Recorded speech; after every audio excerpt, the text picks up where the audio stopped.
The evidence has been gathered, the stories have been told, and now it is finally time for the final verdict.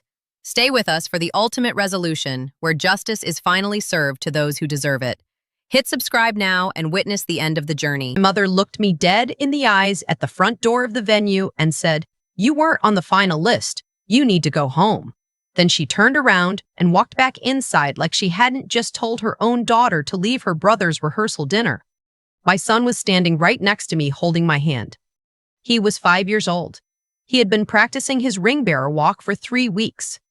I stood there on that sidewalk in my nice dress, the one I'd bought specifically for that night, holding a small gift bag with a card my son had colored himself. He'd drawn little rings on it with a gold crayon and written, "Congrats, Uncle Trent," in crooked letters. And I didn't know what to say. I didn't know what to do. My son looked up at me and asked, "Mommy, why are we still outside?" I told him we were just getting some air.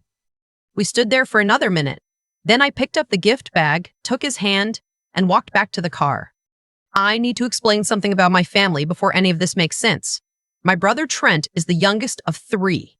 I'm the middle. Our older sister is Bridget. And for as long as I can remember, Trent and Bridget have been a unit. The two of them against the world, or at least against me. It was never something anyone said out loud. It was more like a current you learned to swim around. Holidays, family trips, dinners.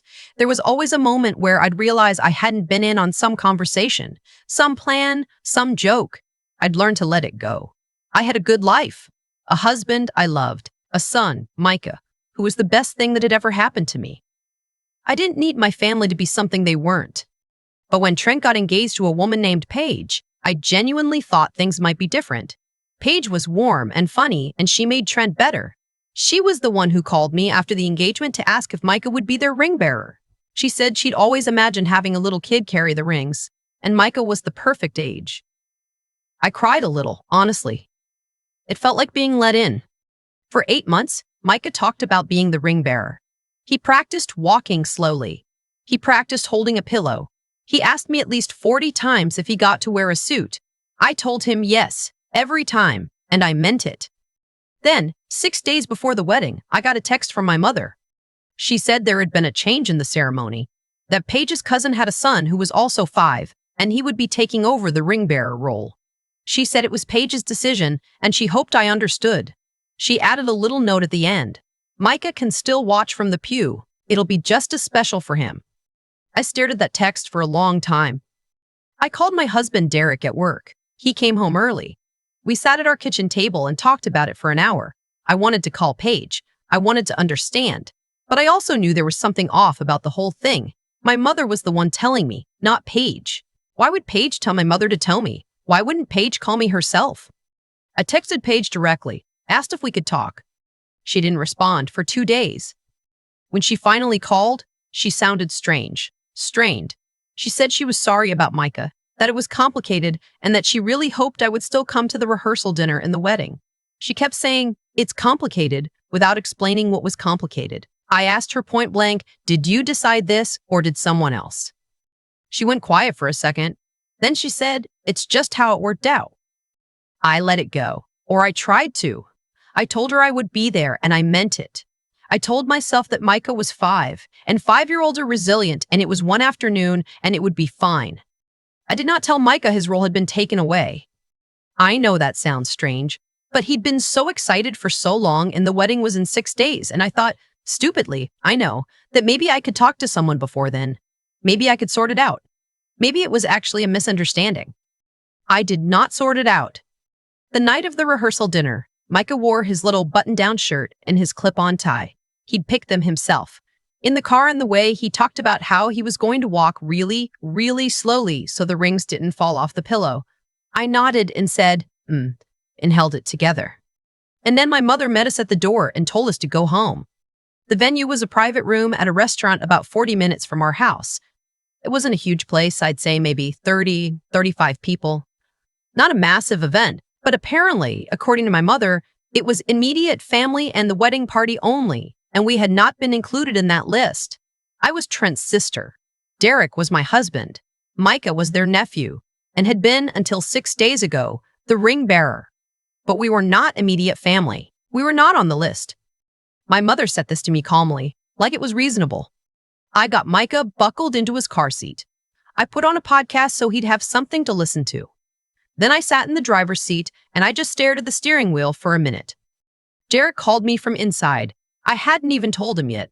I texted him that we were in the car, come out, and he'd come out without asking questions, which is exactly why I married him. I told him what happened. He was quiet for a long moment, and then he said, "I'm going to call your dad."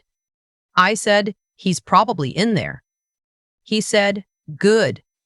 My father, Hank, is a quiet man. He has always been a quiet man. He is the kind of person who clears his throat before he speaks and who says, "I'll have to think about that," when he disagrees with something. He was not, in my experience, someone who made scenes or drew lines. He loved his kids equally, I believe that.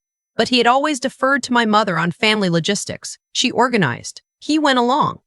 Derek called him. I don't know exactly what Derek said. I could hear his voice from the driver's seat, low and steady, and then he said my mother had asked us to leave, and Micah was in the car and had been looking forward to this for months, and he just thought my dad should know. We sat in that parking lot for 11 minutes. I know because I was watching the clock. Then my phone rang. It was my dad. He said, "Where are you?" I told him we were in the parking lot. He said, "Don't move." That was it. He hung up. 4 minutes later, my dad came out the front door of the restaurant. He had his jacket still on, like he'd stood up from the table and walked straight out. He knocked on my window. I rolled it down. He looked at me first, then he looked at Micah in the back seat, who waved at him and said, "Hi, Grandpa." My dad's jaw did something. I don't know how to describe it. It tightened or shifted. He said, "Come inside." I said, "Mom said." He said, "I know what she said. Come inside." I want to tell you that I immediately felt better. But the truth is, I was terrified. Not of my dad, but of the scene. Of what was going to happen. Of Micah seeing something he couldn't understand. I unbuckled him from his car seat anyway. I took his hand. We walked in. The private dining room was set up with long tables and a lot of candles. Everyone was already seated. Trent was at the center table next to Paige. My mother was on the far side, mid-conversation with one of Paige's aunts. Bridget was 2 seats down from her, and when she saw me walk in, her expression did something complicated. My dad walked to the center of the room and stood there. He didn't tap a glass. He didn't ask for attention. He just stood there until people noticed and the conversation died down. Then he said, clearly enough for everyone to hear, "I want to say something. My daughter and her family are here tonight because they are part of this family. Anyone who thinks otherwise is wrong. And if there are decisions being made about who belongs and who doesn't belong, those decisions are not mine, and they are not something I'm going to stand by quietly." He paused. He looked at my mother. He looked at Trent. Then he said, "Micah was asked to be a part of this wedding. If that has changed, it changed without my knowledge and without my blessing. I'd like to understand how that happened." The room was very quiet. Paige looked like she'd been unplugged. My mother looked like she was deciding which version of calm to perform. Trent looked at Paige, then at the table. And Bridget, who had been holding a glass of wine, put it down. I was standing just inside the door with Micah's hand in mine, and he whispered, "Mommy, is Grandpa giving a toast?" I said, "Kind of, baby." He said, "Oh, does he get a present for that?" I almost laughed. I don't know how, but I almost laughed. What happened next was not a movie moment. There was no dramatic confession. Nobody stood up and apologized in front of everyone. My mother said something low and tight to my dad that I couldn't hear from where I was standing. Paige stood up and came over to me, and she was crying, and she said, "I'm so sorry. I should have called you. I should have told you myself." I said, "What actually happened?" She said, and she told me this quietly, in the corner, while Derek got Micah settled at a table with some of Paige's cousins, that my mother had gone to her 3 weeks before the wedding and told her that Paige's future mother-in-law's cousin had a son the same age as Micah, and that it would mean so much to that side of the family if he could be involved in the ceremony. Paige said she'd felt ambushed and hadn't known how to say no, and she told my mother to handle the communication. She had not known that handling communication would mean texting me a 3-sentence message 6 days out, or telling us not to come to the rehearsal dinner. Paige said, "I should have known. I should have done it myself." I believed her, not because she was completely without fault, She wasn't, but because I recognized the pattern. My mother was very good at framing things as already decided. She was very good at making people feel like they had agreed to something they'd only been informed about. Paige asked me, right there in the corner of that restaurant, if Micah could still be in the wedding. She said both boys could walk together. She said she was going to call Trent over and tell him right now. I said, ask Micah. She looked at me. I said, he's the one who's been practicing. Ask him if he wants to. She crossed the room and crouched down to Micah's level. I watched them from a distance. I couldn't hear what she said, but I watched my son's face go from confused to wide-eyed to a giant grin, and then he nodded so hard his whole body moved. He looked across the room at me and gave me a thumbs up. I gave him one back. That night didn't fix everything. I want to be honest about that. My mother and I did not have a conversation. She did not apologize. She sat across the room and was civil in the way she is always civil, saying the right words in the right order, without any warmth behind them. Bridget spoke to me once, briefly, to say the chicken was good. I said, yeah. But my dad sat next to me for most of dinner. He didn't make a speech about it. He didn't explain himself or talk about what he'd done. He just sat there and asked about my job and told me about a fishing trip he was planning and laughed at something Micah said about the breadsticks. Like we were just family, having dinner. Which is all I'd ever wanted. The wedding was 2 days later. Micah walked down the aisle with Paige's cousin's son, a sweet kid named, and I promise this is real, also named Micah, which caused a lot of laughter during the rehearsal. They wore matching little suits. Micah held the ring pillow with both hands like it was made of glass, exactly like he practiced. He walked so slowly that the flower girls, who were behind him, had to stop twice. Paige cried when she saw them. Trent cried a little too, which I'm not sure he'd want me to say, but it's true. Afterward, at the reception, my dad danced with Micah to a slow song. My son is not a natural dancer. He sort of bobs in place, but he was completely serious about it, matching his grandfather's steps as best he could. I stood on the edge of the dance floor and watched them, and I thought about all the years I had spent feeling like a guest in my own family. All the dinners where I'd arrived last and left first. All the conversations I'd walked in on the tail end of. All the times I'd told myself it wasn't a big deal. It wasn't worth a fight. It would be fine. And then I thought about my dad standing up in that restaurant. He hadn't fixed my family. He wasn't going to. Some things stay broken the way they break, but he had stood up for me, for my son, in front of everyone who mattered, and said clearly, she is mine, and she belongs here. That was enough. After the reception, while Derek was loading Micah, half asleep, into the car, my dad walked me out. He hugged me at the curb. He's not a big hugger, my dad. It lasted about 3 seconds, the way his hugs always do. Then he pulled back and said, I'm sorry it took me so long.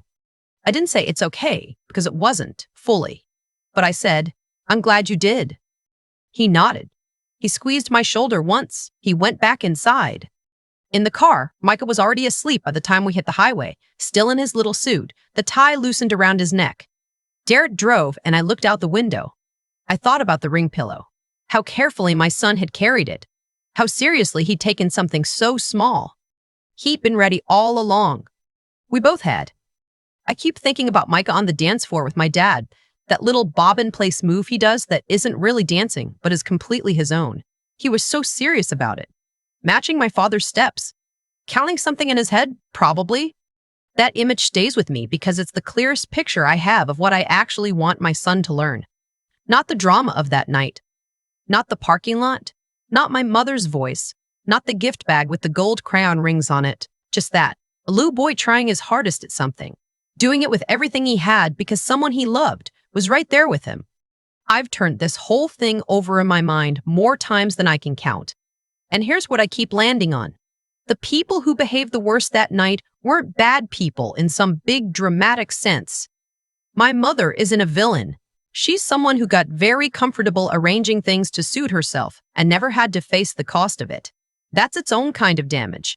When you go long enough without accountability, you stop being able to see the difference between what you want and what's fair. The two things blur. And then one day you're standing at the door of a restaurant telling your daughter to go home, and you genuinely don't understand why anyone is upset. What my dad did took something I don't think gets talked about enough. The willingness to be uncomfortable in front of people you know. It's easy to do the right thing in private. It's a lot harder to stand up in a room full of your family and your son's future in-laws and say clearly, this is wrong, and I'm not going to pretend otherwise. He'd spent decades being the quiet one, the one who let things go. And I think he finally understood that letting things go isn't the same as keeping the peace. Sometimes it just means the wrong people keep winning. That's the part that got me. Not that he spoke up, but that he'd thought it through enough to know when silence stops being patience and starts being permission. I didn't handle every part of that night perfectly either. I waited too long to tell Micah the truth about the ring bearer role. I kept hoping someone else would fix it. That's on me, but I think that's also something worth sitting with. How often we stay quiet because we're afraid of the scene, and in doing so, we hand other people the power to define what happens to us. There's a certain kind of strength that doesn't look like strength at all from the outside. It looks like staying in the parking lot for 11 minutes. It looks like rolling down the window and listening. It looks like taking your kid's hand and walking back, and even when you're scared of what's on the other side of the door. Micah walked down that aisle with both hands on the ring pillow. He was so careful. He practiced, and when the moment came, he did exactly what he prepared himself to do. I think about that a lot now, when things feel uncertain or unfair, or like someone moved the goalposts while I wasn't looking. You prepare. You show up. You hold on to what matters. And sometimes, not always, but sometimes, the people who were supposed to see you all along finally do.